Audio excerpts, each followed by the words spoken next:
Ms. Hirono.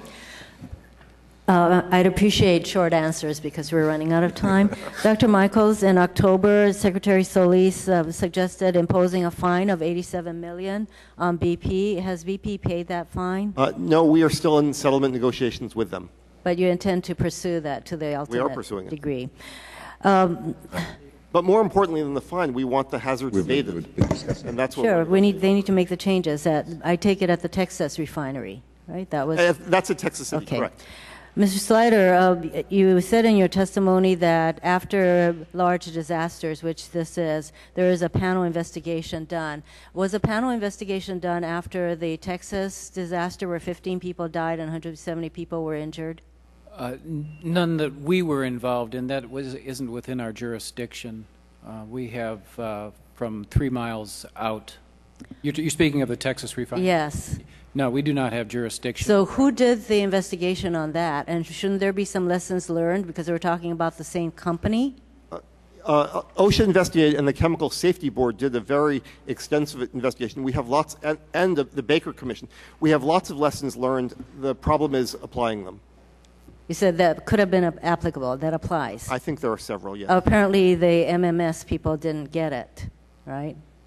So this again speaks to the need for coordination, and I would think that after the Texas disaster that maybe that would have led to some cooperation and coordination. And if it didn't, and I know that you're all sitting here saying that you're going to be collaborative and all of that, how can we be assured? Because after a huge disaster that happened with BP and their Texas refinery, if this didn't happen, how can we be reassured that you're in fact going to coordinate response and do all the things that we would like you to do? Mr. Slider, would you like to respond to that? I can respond to part of that. We have no authority over the refinery activity, but I would imagine that the lessons learned from that among our 3 bureaus will be shared on the applicable points to this particular disaster. Especially as I'm saying, we're dealing with the same company that seems to have had a lengthy record of safety violations and all that, which leads me, Mr. Slider, to my last question. I do have more, but we're out of time. You mentioned in your testimony there were over 12,000 INCs for violations of your requirements, regulations. How many of those involve BP? I would have to get back to you. I don't know how many involved. So before this testimony, knowing that we're going to be focused on BP, you didn't happen to look to see how many of these citations involve BP? No. You'll get that to us. I can get that to you. Thank you. Comments? Thank you very much. I would just say I know this sounds like a lot of lack of coordination, what have you. As one who was present on site at the Exxon Valdez for a considerable period of time, this is a different world. Workers there who went face down in the oil were told to get up and go to work or get fired. And this went on over and over and over and over again. And with little discussion that's now taking place. It's you know, this accident happened in one of the most sensitive environments, complex environments in the entire, obviously in the entire United States, with the Gulf and the Delta regions of that area.